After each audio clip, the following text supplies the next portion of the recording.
Born to Build podcast.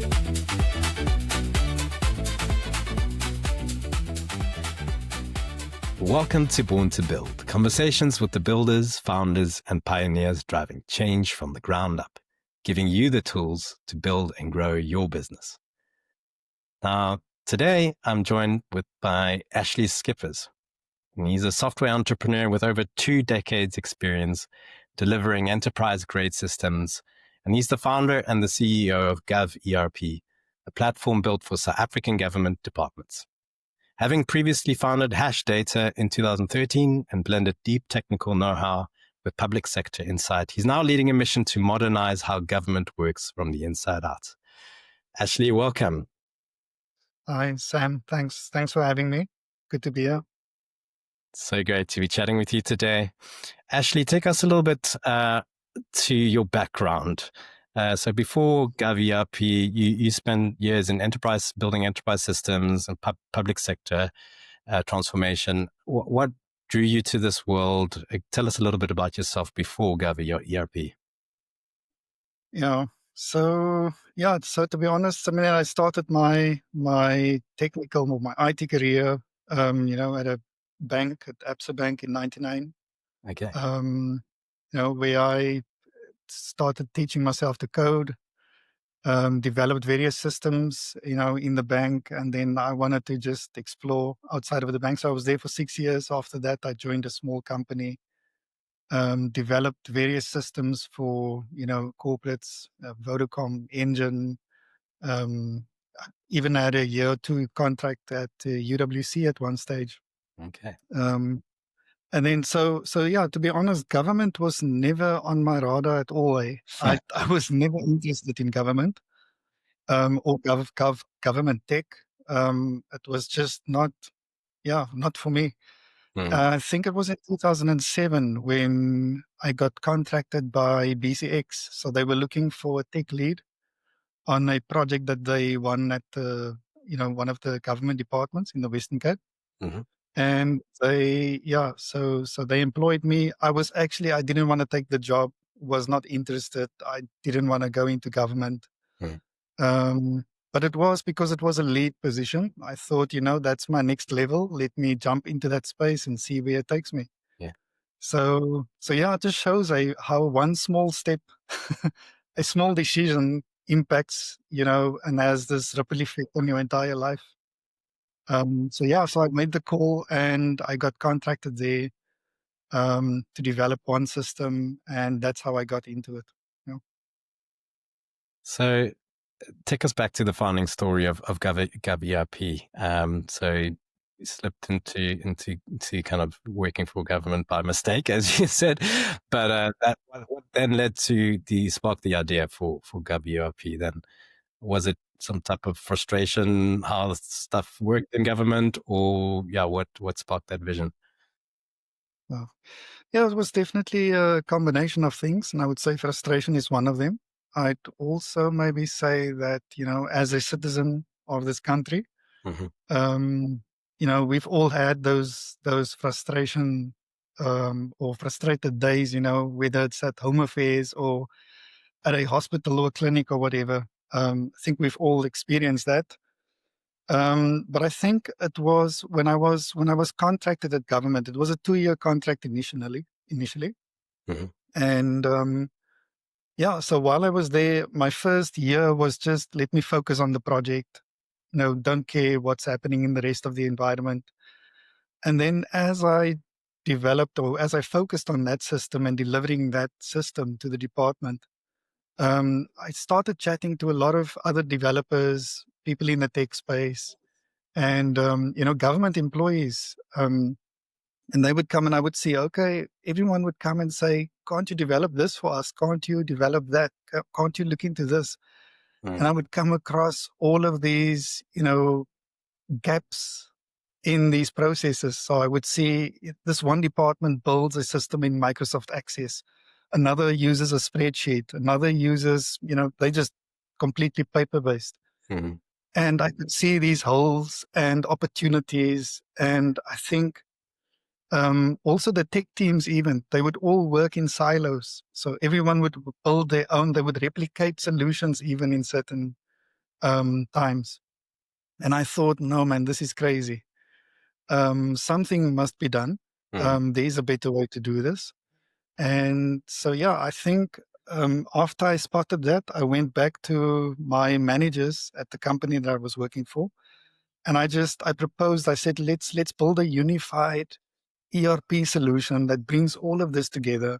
You know, everything integrated.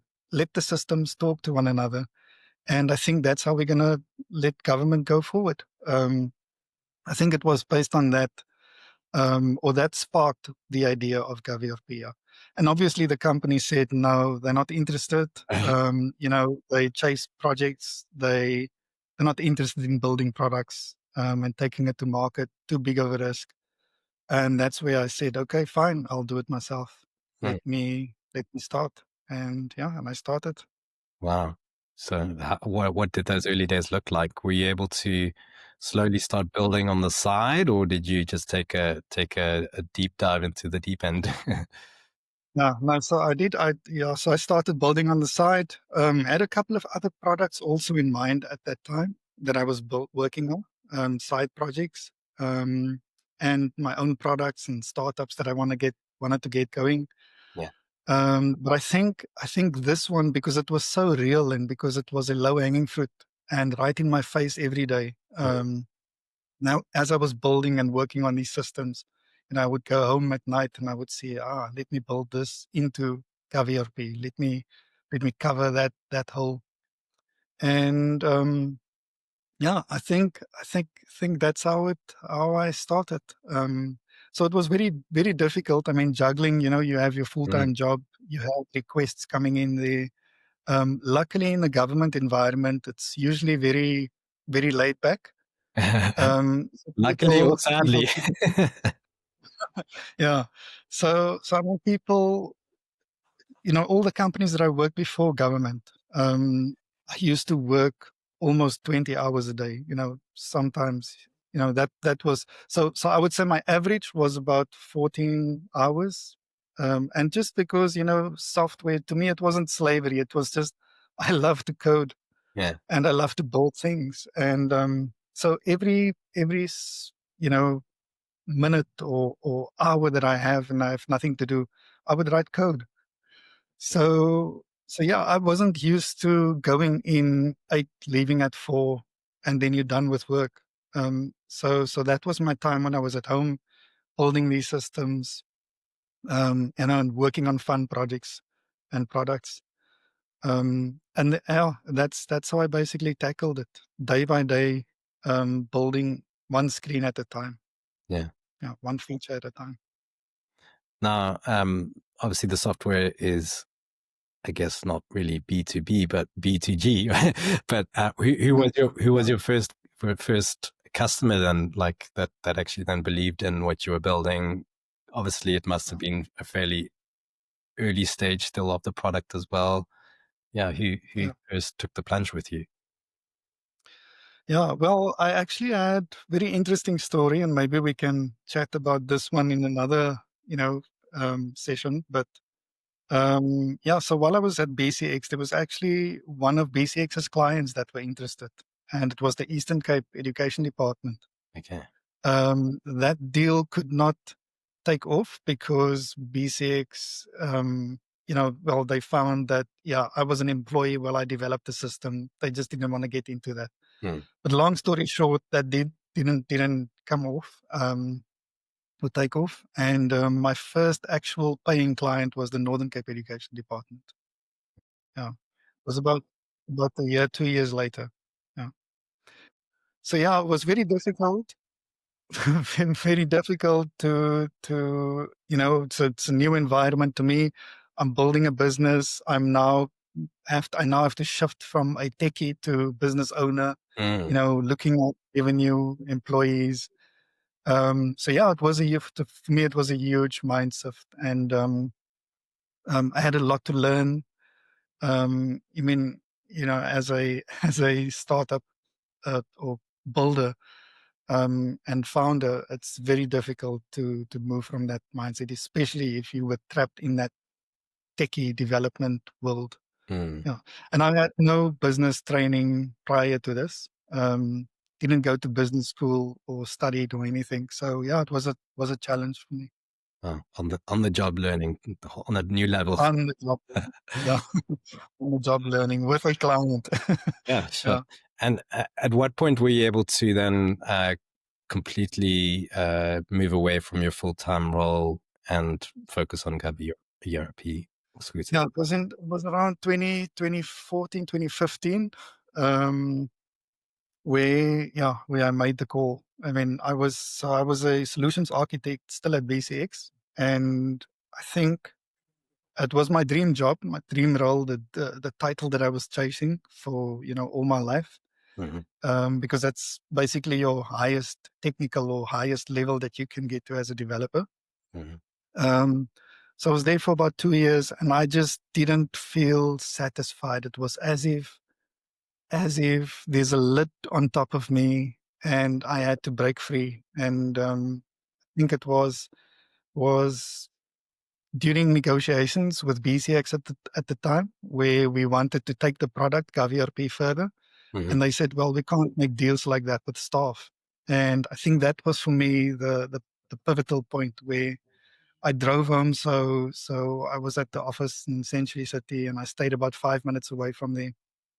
Drove home. In that 5 minutes, I just said to myself, "Well, then I need to resign." And got home, said to my wife, "Listen, I think I need to resign." And she said, "Well, you make the call. I fully support you." And yeah, while was saying that, I was typing my resignation letter on my phone, and I sent it to my manager. Sure. And yeah, and that's where it all started. Wow. Brilliant. And what did those early So days? I didn't know if whether I was going to have a job the next or an income the next month. Yeah. Didn't know that details, but I took the leap, and it was one of the bravest things that I've done in my life. Amazing. Yeah. Looks like you landed on your feet though. So by how things progressed. Yeah, But those with early a couple of been pretty nerve-wracking. yeah. Mm, No, it was very difficult times, eh? Yeah. sure.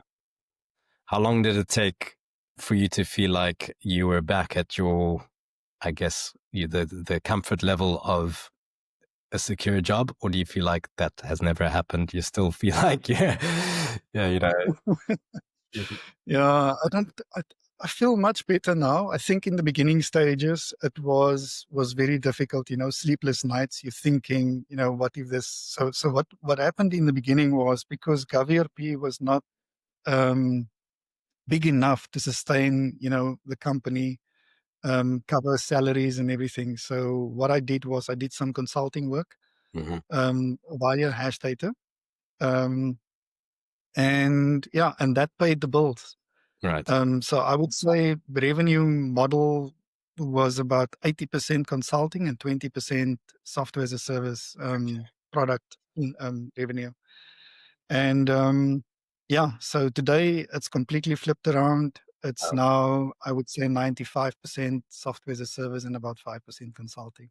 oh, Yeah. brilliant. That's a really cool story. Um, Now, most ERPs are really designed for the private sector, so you're doing something quite unique. What are some of the unique challenges that you face trying to digitize public sector operations, especially Mm, in health and education? yeah. Well, yeah, so government it's a beast on its own.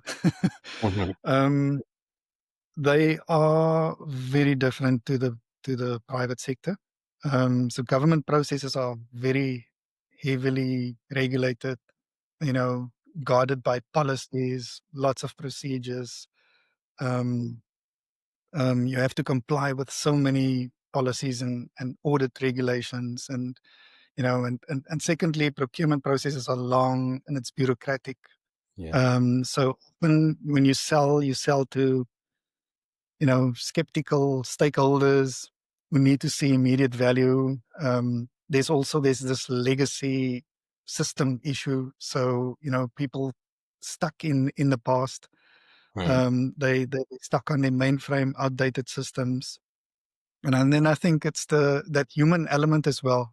So government, their staff they just resist change. And I've probably never seen this in the private sector. I think government, it's you find that all over in all departments. Yeah, the resistance to change it's big. well, Yeah, and I guess people are also fearing the obvious. They think that technology will replace the jobs. mm, Um, yeah, but we try to show them that and that you know it's not. If we take a tedious process away from you, let's replace it with something more intelligent, something on a higher level. So I guess to me, it's not a matter of replacing jobs, but it's advancing mm, yeah, for and sure. developing. And it's augmenting people's processes and their work Mm. rather than Yeah, it's completely correct. replacing. Yeah. Yeah, yeah, Uh, GovERP is already running in multiple provinces. So I believe in the Northern Cape, Eastern Cape, Gauteng, Free State, Western Cape. What's one of those department success stories that made you think, oh, this is why we built this? yeah. I mean, there's a couple of them. Um, to give one is very difficult, but let me give you just a quick overview. So yeah, one department, for example, have saved over 180 million rand. Wow. We've got this one module on GovERP. It's called PACE. It's running at special needs schools Hmm. with a very complicated curriculum. They call it the DCAPS curriculum. Okay. And few months ago, we actually got a report from one of the teachers that said, well, one of the teachers stood up in a meeting and said, if they take this away from us, this module, then I'll resign. Whoa. And that made me think, wow, that is really an impact that we are making, because that module really allows the teachers to focus on teaching Mm-hmm. and to let GovERP take care and handle all the admin work. Wow. Yeah. So I think that's for me one of the couple of some of the good stories. I think another one is the matric exams. So we're doing the script tracking.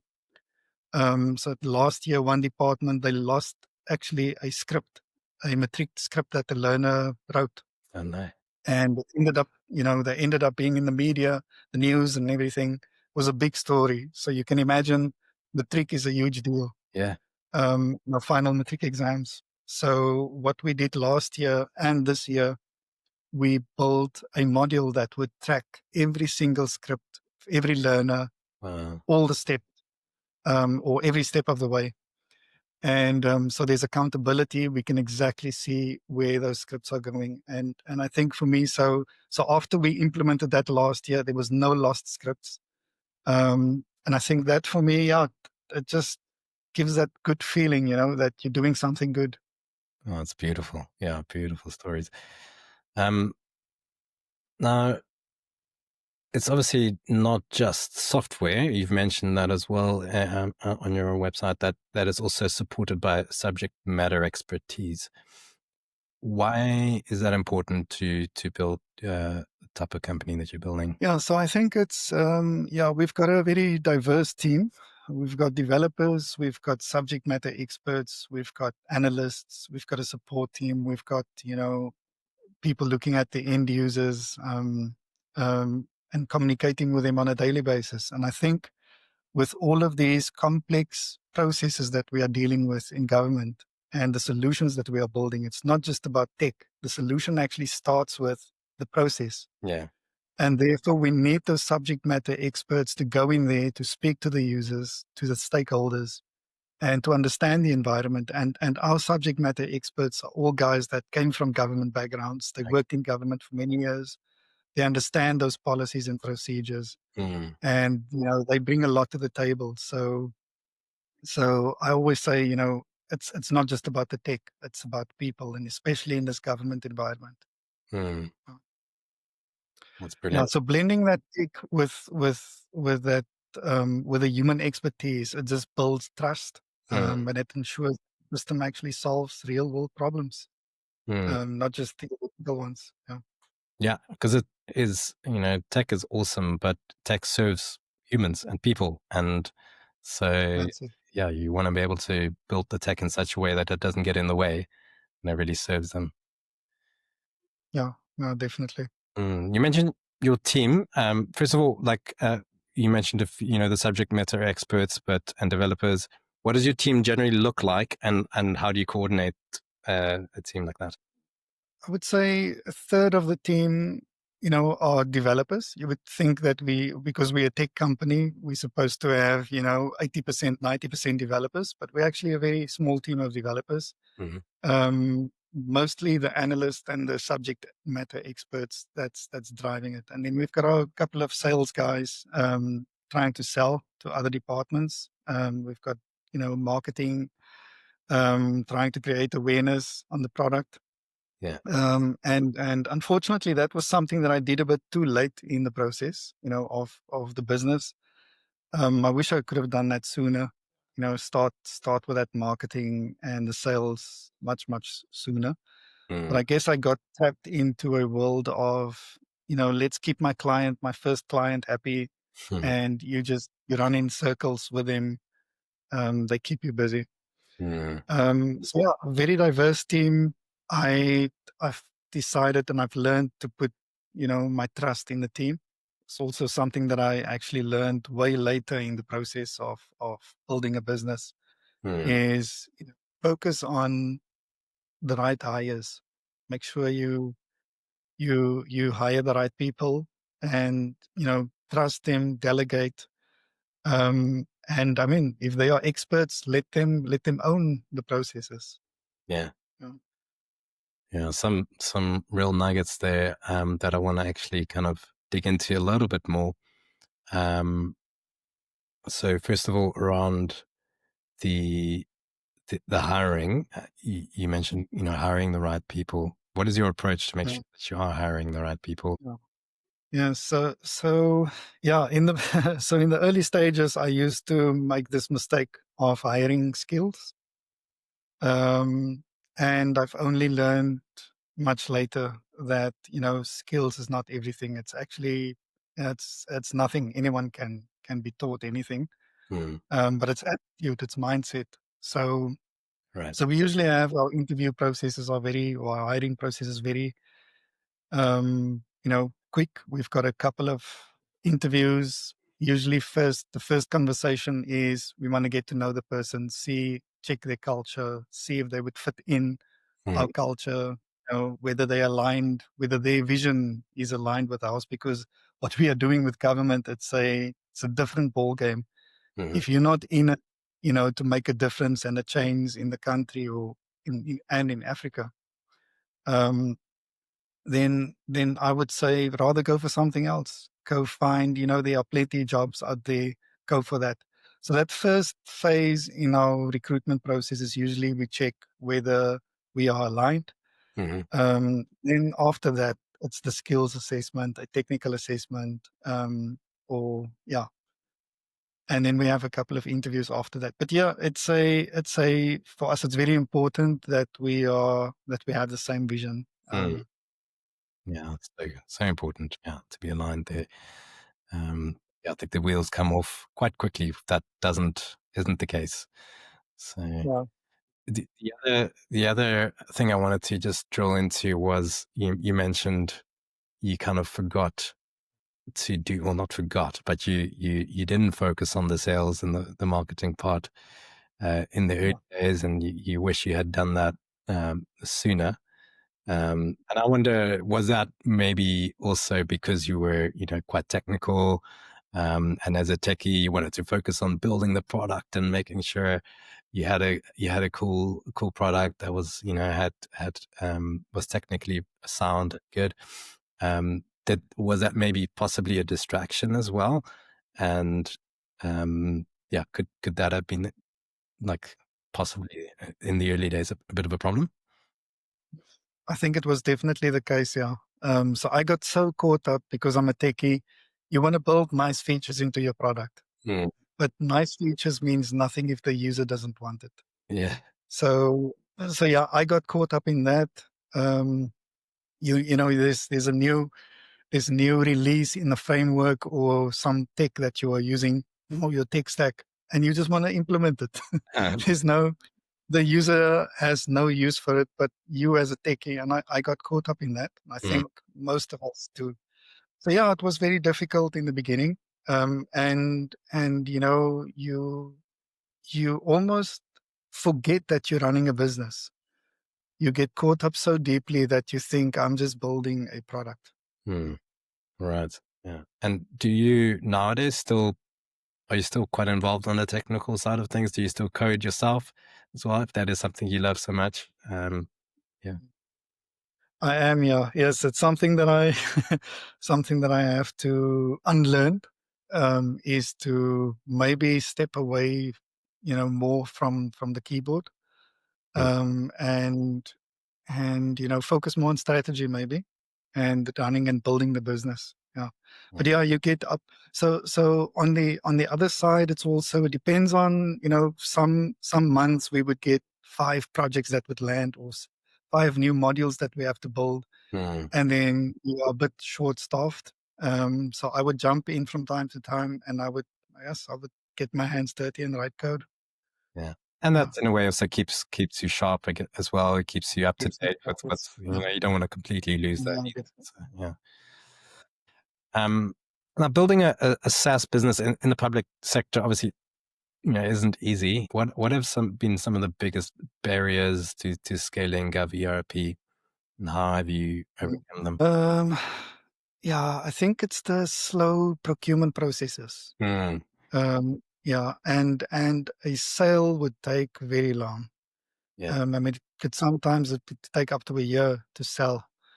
And that's now after you've discovered the lead. It's a hot lead.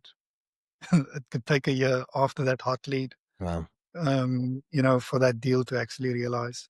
Mm, And then in some cases, you would actually find that, yes, they went out on tender, you responded to a tender, you were successful, you were the best bidder, you know, amongst the competition. And then 5 months later, you would get a letter to say, sorry, we canceled this tender. wow. We might go out next year again, or in 2 or 3 years' time again. Mm, So, yeah, procurement, very slow. Um, And I guess also because the departments are so huge. I mean, if you look at it in education or health, mm, um, you know, sitting with 20, 30, 40, 50,000 employees in that one department, yeah. there's so many stakeholders, so many people that you need to get involved in a process before you can start building a module. Yeah. So yeah, I guess that's was part of the difficult Mm. or some of the challenges that we are facing. I guess on the flip side, a long sales cycle once they're in also means they've invested a lot in that Yeah, process. So also you're not going to lose them that quickly, hopefully. So no, definitely. quite a Yeah. customer, they're with you for possibly life, but yeah, so that's the flip side of it, I guess. But yeah, it sounds like it's quite a process. Um, Now, let's talk a little bit about the tech. Obviously, everything's AI nowadays, but it sounds like you guys have jumped on the bandwagon as well. You've got AI capabilities built in. How are you using AI practically within your app? Yeah. So yeah, so AI very interesting. And in government, you especially well, not just in government, I would say, you know, most of the larger organizations is sitting with a data integrity problem, and we all know that, you know, if your data is not sanitized, garbage in, garbage out. So very important to we were stuck on that phase, and I think we're still stuck there. Um, on data sanitization. But yeah, we've decided to, in those areas where we have confirmed and verified that data is okay to work with, we've started to build assistants, like, think of leave. An employee that applies for leave is no longer this form that you have to go through and click and select dates and whatever. Okay. We've now built in, and a lot of departments have their own leave policies. So Mm. there's a national policy, there's a provincial policy, and then there's a departmental policy. Right. So every department might have a different policy. Mm. And for us to, as developers, to go and build all those business rules of that policy into the back end, it takes a bit of effort, takes a Yeah. while to do that. So what we've done is we've swapped out our workflow engine and that policy engine with an AI engine. Okay. So instead of us now building in those rules, we actually allow the AI engine to interpret the data, Mm. check it against the person, and return the results. And yeah, so that's one big impact that AI has made for us. And also we're busy building a module builder, where users can actually go and say, I would like to, they speak in natural language. I would like to build an attendance register. I would like to have these fields and I would like to have this report. Oh, wow. And they enter and GovERP builds them that module. So Brilliant. instead of us, yeah. So you've seen the 200 modules that we have on our website, Mm. and there are hundreds more that we still need to develop, Right. if not thousands, because there are so many processes within government. And I think a small team like us, we have to think, how can we roll out faster? How can Mm. we build quicker? How can we get these modules out to departments quicker to solve their problems? And the only way is, AI needs to assist. Mhm. So that's another use case of AI that we've implemented. Brilliant. Um, there's also in exams. Last year we did for one department. We scanned the mark sheets, from the papers that the learner wrote, um, and we actually extracted the data from there, and we um, gave it to head office in a structured data form with reports and analytics on top of that. Mm. Yeah. So that was also done with AI. Brilliant. Now, are you using existing over-the-counter large language models, or are you having to host some of those yourself as well? How does it actually work with, especially with working with government? Yeah. So we started out using, existing models, self-managed, not self-managed, serviced LLMs. Mhm. But we're actually now diving into, because we're getting into the whole issue of poppy and Yeah. government sensitive data that cannot leave the country. So we're actually in the process of building our own AI service locally hosted. Um, and we will use, existing LLMs. And obviously with a lot of MCP servers that we will build, Yeah. that would, you know, transfer data between these points. Right. You can host that in a data center here then locally. Yeah, yeah. We're going to host it. So we host everything in AWS. Right. And yeah, it would probably be on an EC2 GPU server on AWS. Yeah. Right. In like the Cape Town region on In AWS. the Cape Town regions. Yeah. Cool. All right. A little bit technical maybe for some of our listeners, but there are plenty of people listening in that loves to hear the tech as well. But let's talk a little bit about your leadership and thinking about running a business. You mentioned it earlier, kind of having to balance between being quite technical background, but you've obviously got various hats that you need to wear. You're the visionary, you're the operator. How do you balance all of that?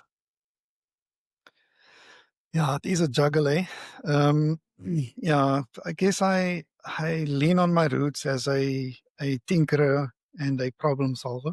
Hmm.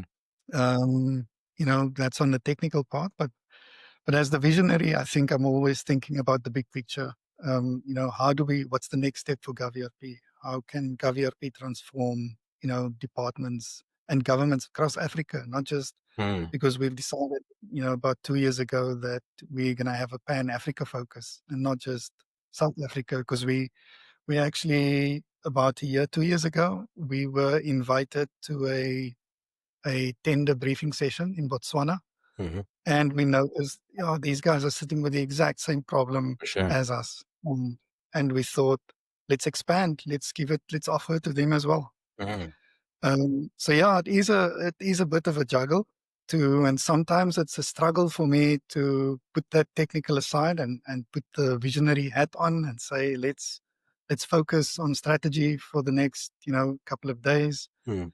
Um, but yeah, it's been a and I mean sometimes, like I said earlier on, I get involved, I get my hands dirty on the code, and some days I get into AWS doing some integrations or implementations, configuration.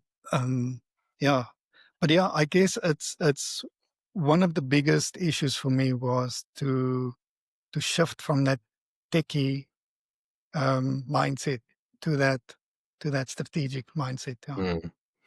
And maybe a little bit more practically, what does it your day to day look like? Do you have systems that help you think through that? Maybe schedules or ways to organize yourself that Mhm. others could maybe learn from.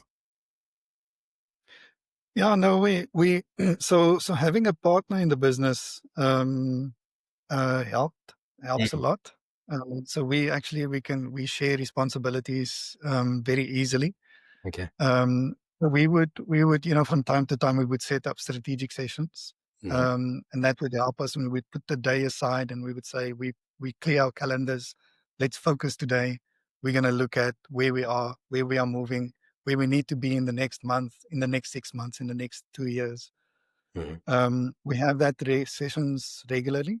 And then I have to also on the accounting side, which is something I don't like. Well, But yeah, it's something that I had to learn over the last couple of years. So we have sessions with our accountant as well, and between my partner and myself, we we set up these sessions. I think it's keeping the momentum is the if you can keep that going, then I think you can't go wrong. But I think most of us just you get busy, you just say, I would like to chat to you next week sometime, and next week you're busy with something else. So I think it's about taking that step, book it in the calendar, make sure that you're clear for the day, and you go for it. yeah. Mm. Now you mentioned a business partner. What is their role, and how did that develop? Because you mentioned you started out on your own, but Mm. yeah, how did that person get involved? Yeah, so but my business partner is a guy called Peter Present. So Peter is also an ex-government employee. Okay. Um, from government, he was a chief director. Then he was thinking of doing independent consulting work, and then Deloitte snatched him up, Okay. and he became a senior partner in Deloitte for a couple of years. And then I think in 2019 he resigned from Deloitte. Mhm. Um, and the two of us had coffee, and I did work for Deloitte previously, so we did some BI systems for them a couple of years ago, and that's where I met Peter. And then when Peter resigned, we had a cup of coffee because he was thinking of starting his own firm, and wanted some tips on how to get started. Okay. And in that conversation, I just said, "Listen, Peter, this is, I mean, the product that I'm building, GovERP, there is no, you can't just offer tech. It's that human element that's Mhm. missing. And we need someone that understands government. Yeah. So if you want to do consulting, why don't we join forces? And, we take it to the market together." And he agreed, and he joined, became a partner in the business. So yeah, with his government expertise, I think it's a very nice balance Mm. in keeping. And I mean, sometimes when I try to get too technical, he brings me back. And sometimes when you get too, you know, caught up in the professional services, the consulting side, then I bring him a bit back to our world as well. So I think it's a very nice balance, and we complement each other very nicely in the business. Yeah. And how Mm. did you know that was the right fit? Like, because it's obviously quite a risky thing. You probably had to, I don't know how it worked with equity and things like that, but like, it's quite risky. How did you know that was going to be a good fit? Did you follow a process there as well? Yeah, I think over I mean, when I met Peter at Deloitte, we had a couple of conversations. I could see that this guy was really, his vision is aligned with mine. Mhm. He's also ex MK. So he fought for, against apartheid in South Africa. Um, he's really ethically, good business ethics. And I thought, since we're aligning, we've got the same vision. Um, he's got the skills, the expertise. Um, you know, that that says it all. Yeah. Mm. And what did that process look like? Did he initially just join on a consulting basis, or how did the partnership develop? We actually, when we made that decision, I think it was the week after that, he came into the office, and yeah, and it was full time. So yeah, we started not long after that conversation. It was a full time conversion immediately. And I think through that and through his relationships also, we got to it opened up a few extra doors, like some of the other departments in Eastern Cape and Gauteng. Yeah, so that helped a lot. Now, let's talk about leadership. What's one lesson in leadership that you've learned the hard way? Yeah, I think I'm gonna come back to this one every time. It's the hiring, making sure that you've got the right people. I think in the beginning, like I said earlier, I just thought, this guy's got the right skills, he's got the right experience. Let us get him on board. He's gonna solve our problems. And then, yeah, it ends up being worse. Mm, Um, you know, just because you're not aligned, the culture is completely different. Um, they too caught up in the technology and they don't see the bigger vision. right. And I think, yeah, I made a lot of mistakes in that area. Think, hiring the wrong people so many times, and yeah, learned a lot from it. Mm. Not saying that I'm an expert now, but I'm still learning. But yeah, people are unpredictable. Everyone grew up differently. We have our own backgrounds, and so I think it's a very difficult thing Mm. to find the right people that will work together in a team. Yeah, and I guess you have to have at least a few hires under your belt as well to actually start learning that. Feels like that's not something Yeah, you can easily learn from a book, or it's actually a exactly. lot of gut feel involved, a lot of like, yeah, obviously Mhm. understanding people, and so yeah, I think that just takes time to learn as well, and experience. Yeah. Well, lastly, for other founders, that are possibly building B2B, maybe even B2 government, B2G, as startups, what's one lesson that you'd love to share about building companies? Mm. I think focus on the user, not just the tech. Like I said also earlier on, I Mm. focused on, early in the startup, focused on just building features, building things that makes it look nice. But at the end of the day, your users are not interested in those things.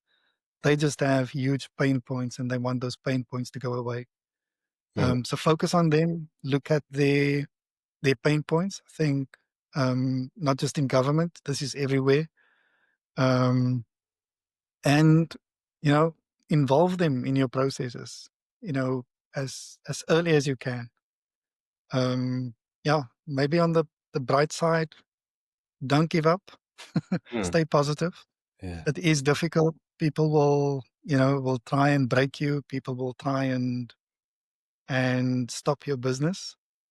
But there's also be wise enough to know when to take the horse behind the counter and shoot it. So don't get stuck on a business that's not going to go anywhere.